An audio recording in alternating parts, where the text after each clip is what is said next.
The secret city within the city, inside London's most powerful institutions. London is a city of monuments and markets, politics and people. But hidden deep inside it, inside just 1 square mile, lies a different world entirely. A world with its own rules, its own laws, its own leadership, and a level of power unmatched anywhere else in the United Kingdom. This place is not just a district. It is a sovereign anomaly, a city within a city, the City of London.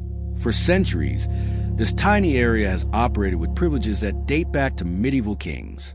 And while most people walk past its boundaries without noticing, those who understand its structure know one truth. The city is one of the most unusual and most powerful political entities on Earth. The story begins almost 1,000 years ago, when William the Conqueror invaded England in 1066. He conquered villages, towns, and even the throne itself, but there was one place he did not conquer: the City of London. Instead, he offered a unique deal. The city could keep its ancient liberties, its own self-governance, and its own protections, as long as it pledged loyalty to the crown. This bargain created a political creature unlike anything else in the country, a city allowed to rule itself, to remain separate, to grow powerful. Over the centuries, the city built institutions found nowhere else. One of the oldest is the Court of Aldermen, a medieval council representing guilds, markets, and centuries of commercial tradition. Above it stands the Lord Mayor of London, not the Mayor of London who governs Greater London, but a separate figure whose authority extends only over the square mile. Yet the Lord Mayor's influence reaches far beyond it. Each year, the Lord Mayor travels the world as an ambassador for global finance, meeting heads of state, CEOs of major institutions, and the titans of international markets. Officially ceremonial, in practice, a diplomatic envoy for the world's financial capital, a symbol of London's unique political identity. But even more unusual is the city's voting system. In normal cities, citizens vote. Residents choose leaders. People decide representation. In the City of London, something else happens entirely. Corporations vote. Banks vote. Insurance firms vote. Investment houses and law firms vote. And they don't just cast symbolic ballots. They vastly outnumber the residents. For every person living in the city, dozens of votes are assigned to corporations. It is the only place in the democratic world where businesses literally elect government officials. This is not a secret conspiracy. It is the system. A political design built around commerce first, citizens second. Then there is the City of London Police, entirely separate from the Metropolitan Police that patrol the rest of London. They have their own command structure, their own uniforms, and complete operational independence.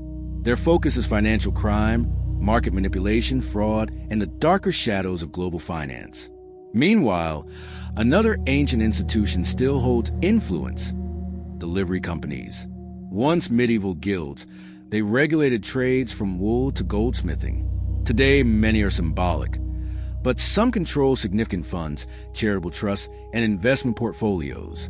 Their internal governance is private, their wealth substantial, their reach quiet but real. Together, these structures form something extraordinary, a political fortress built around the world's financial engine.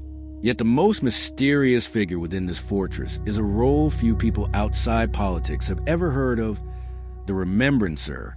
The Remembrancer is the city's permanent representative inside the UK Parliament. He sits behind the Speaker's chair in the House of Commons. No lobbyist on earth has this privilege. His role is to monitor legislation and ensure that nothing passed by Parliament harms the financial interests of the city. Some see him as a guardian of commerce. Others see him as a symbol of the city's unparalleled access to power. Either way, the message is clear. The ancient rights of the city still stand, and they are defended at the highest levels of government. All these components, the Lord Mayor, the Aldermen, the livery companies, the Remembrancer, the city police, together form a political ecosystem unlike anything else in the modern world.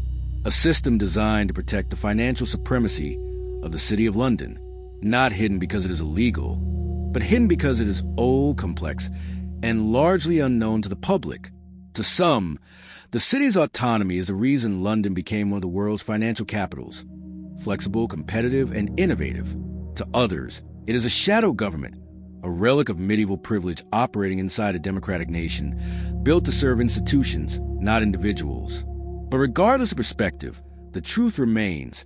No other square mile on Earth has as much concentrated power. The City of London is not just a financial district. It is a living artifact, a sovereign island of finance operating inside a modern metropolis. Its institutions shape global markets. Its networks influence political decisions. Its structures direct the flow of capital across continents. And most people never notice, because the city was designed to be invisible. In the next episode of Cinematic London Finance Chronicles, we follow the money deeper, into the private banks, elite networks, and invisible families who quietly control the city's greatest fortunes. Subscribe and continue the journey into the world behind the world.